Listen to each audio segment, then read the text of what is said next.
Hello students, let us continue the chapter of political science, election and representation. Students, in the previous video, we have read about the topics election and democracy and election system in India, first past, the post system and proportional representation. Today we will read new topic, page number 59, comparison of FPTP and PR system of election. First we will read about the FPTP. Students, the country is divided into small geographical units called consequences or districts. Country small units में divide कर दी जाती है जिसे consequences और district कहते हैं. Every consequency elects one representative. हर एक कॉन्सिक्वेंसी का एक रिप्रेजेंटेटिव होता है. Voters vote for a candidate. FPTP में वोटर्स जो होते हैं वो कैंडिडेट को प्रेफर करते हैं, कैंडिडेट को वोट करते हैं. A party may get more seats than votes in the legislature. Candidate who wins the election may not get majority 50% plus 1 votes. Example UK, India. PR में क्या होता है? Large geographical area are demarcated as consequences. The entire country may be a single consequency. पूरे country की एक ही single consequency होती है. More than one representative may be elected from one consequencies. एक से ज़्यादा रिप्रेजेंटेटिव भी जो होते हैं एक कॉन्सिक्वेंसी से इलेक्ट करते हैं. Voters vote for the party. जहाँ एफपीटीपी में वोटर्स कैंडिडेट को वोट करते हैं, वहाँ पीआर में वोटर्स जो है पार्टी को वोट करते हैं. Every party get seats in the legislature in proportion to percentage of votes that it gets. Candidates who wins the election gets majority of votes. जिसको ज़्यादा तो वोट मिलते हैं वही इलेक्शन में विन करता है. Example in the Israel country and Netherlands.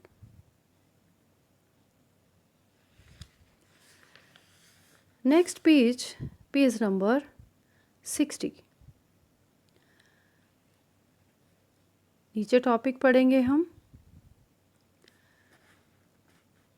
Y did India adopt the FPTP system. India में FPTP सिस्टम क्यों अडॉप्ट किया जाता है? Students, if you have carefully read the box explaining the Rajya Sabha election, you would have noticed that it is a complicated system which may work in a small country but would be difficult to work in a subcontinental country like India.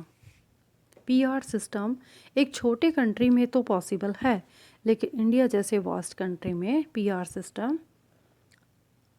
Follow करना बहुत difficult है. The reason for the popularity and success of the FPTP system is its simplicity. FPTP system अपनी simplicity के लिए जाना जाता है. The entire election system is extremely simple to understand. Elections का पूरा जो system है वो बहुत simple होता है, जो आम लोगों की समझ में भी आ जाता है. Simple to understand even for common voters who may have no specialized knowledge about politics and election. FPTP system में क्या होता है कि ये इतना सिंपल होता है कि आम लोगों की, जो हमारे अनएजुकेटेड लोग हैं, हमारे देश के नागरिक सिटीजन्स, उनको भी ये समझ में आ जाता है कि हमने किस पार्टी के कैंडिडेट को वोट करना है, कौन सा कैंडिडेट उनके लिए फ्यूचर में अच्छा रहेगा, जो उनके लिए उनकी वेलफेयर के लिए वर्क करेगा. Next page number 61. The FPTP system offers voters a choice not simply between parties but specific candidate. FPTP system में पार्टी जो होती है वो चॉइस नहीं होती, बल्कि उनके लिए स्पेसिफिक कैंडिडेट होता है। In another electoral system, specially PR system, voters are often asked to choose a party. Voters ज़्यादातर किसको चूज़ करते हैं? पार्टी को, पीआर सिस्टम में। And the representatives are elected on the basis of party list. As a result, there is no one representative who represent and it responsible for one locality. इससे ये साबित होता है कि कोई एक लोकेलिटी के लिए एक रिप्रेजेंटेटिव जो है वो रिप्रेजेंट नहीं करता. In consequency based system like the FPTP, the voters know who their own representative is and can hold him or her accountable. FPTP system में वोटर्स को ये पता होता है कि कौन सा रिप्रेजेंटेटिव उसके लिए फ्यूचर में अकाउंटेबल रहेगा. जैसे मैंने ऊपर बताया कि कौन सा कैंडिडेट उनकी वेलफेयर के लिए काम करेगा, ये आम लोगों को पता होता है, चाहे वो बहुत ज़्यादा एजुकेटेड हैं, उनको पॉलिटिक्स की नॉलेज है या नहीं है, उनको इलेक्शंस की नॉलेज है या नहीं है. This system requires that the executive has a majority in the legislature. You will notice that the PR system may not produce a clear majority because seats in the legislature would be divided in the basis of shares of vote. Next page, page number 62. FPTP system generally gives the largest party or coalition some extra bonus seats more than their share of votes would allow. Thus, this system makes it possible for parliamentary government function smoothly and effectively by facilitating the formation of a stable government. FPTP system जो है parliamentary government के function करने के लिए एक smoothly और effective role जो है वो प्ले करता है, जिससे गवर्नमेंट की स्टेबिलिटी जो है वो बनी रहती है. Finally the FPTP system encourage voters from different social groups to come together to win an election in a locality. In a diverse country like India, a PR system would encourage each community to form its own nationwide party. PR system यदि India में हो तो वो किसको encourage करेगा?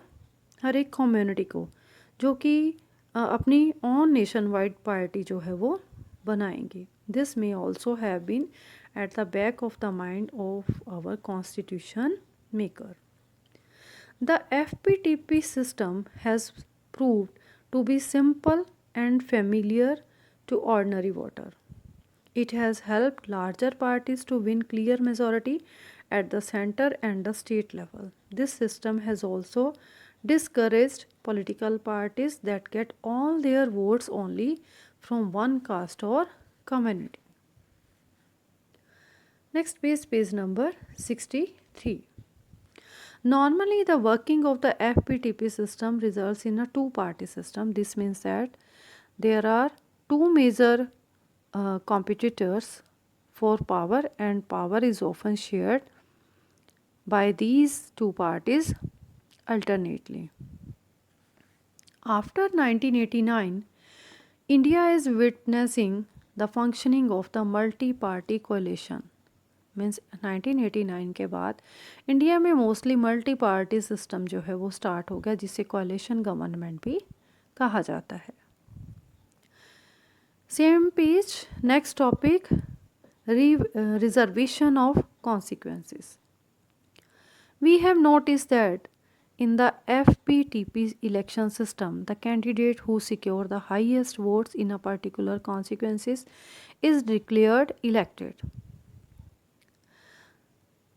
In such a social system, the FPTP electoral system can mean that the dominant social groups and caste can win everywhere, and oppressed social groups may continue to remain unrepresented.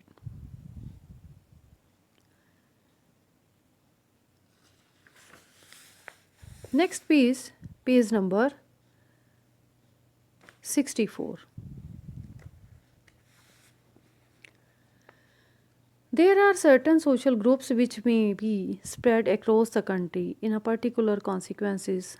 Their numbers may not be sufficient to be able to influence a victory of a candidate. To ensure their proper representation, a system of reservation becomes necessary. उन social groups के लिए reservation होना बहुत ज़रूरी होता है. The constitution provide for reservation of seats in the Lok Sabha and state legislative assemblies for the scheduled caste and scheduled tribes. This provision was made initially for a period of 10 years and a result of successive constitutional amendments has been extended up to 2020. इस system के लिए time to time हमारे constitution में amendments जो हैं वो की जाती रही हैं. ऑलमोस्ट आफ्टर 10 ईयर्स अमेंडमेंट्स होती रहती हैं हमारे शेड्यूल कास्ट और शेड्यूल ट्राइब सिस्टम को लेकर. The number of seats reserved for both of these groups is in proportion to their share in the population of India. Of the 543 elected seats in Lok Sabha, 84 seats are reserved for scheduled caste and 47 are reserved for scheduled tribes as on 26 January 2019. Page number 65. The quota of consequences to be reserved in such states is fixed depending on the proportion of SC और ST in the state. कुछ states में SC और ST के लिए जो है reserve Kota fixed होता है. वो किस पर डिपेंड करता है? Depending on the proportion seats पर. After drawing the boundaries the Delimitation Commission looks at the composition of population in each constituency. This is done because the scheduled caste population is generally spread evenly throughout the country. Their reserved consequences can be rotated each time the delimitation exercise is undertaken. Reservation of seats for the women has been provided for in rural and urban local bodies. The Constitution does not make similar reservation for other disadvantaged groups. Given the fact that few women are elected to representative body, the demand for reserving 1/3 seats for the women is increasingly being articulated. Reservation of seats for women has been provided for the rural and urban local bodies. We shall discuss this in the chapter on local government. Last topic of the page number 65, free and fair election. Students, यदि एक democratic country है तो उसमें elections से ही representative को choose किया जाता है, जिसके लिए इलेक्शंस का फ्री एंड फेयर होना बहुत ज़रूरी होता है कि इलेक्शंस जो हैं इंडिपेंडेंट हों. इलेक्शंस को कंट्री में इलेक्शंस करने के लिए एक कमीशन तैयार हो, एक अलग टाइप की गवर्नमेंट हो जो पूरे का पूरा इलेक्शंस को जो है वो एकोमोडेट करे. So free and fair elections are mandatory in a democratic country. The true test of any election system is its ability to ensure a free and fair electoral process.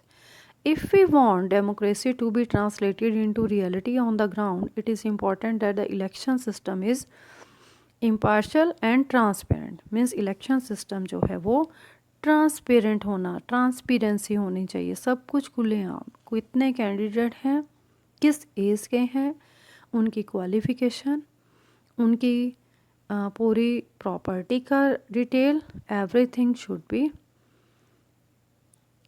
Transparent. Transparent means सब कुछ देश के नागरिकों के सामने clear होना चाहिए. The system of election must also allow the aspirations of the voter to find legitimate expression through the electoral result.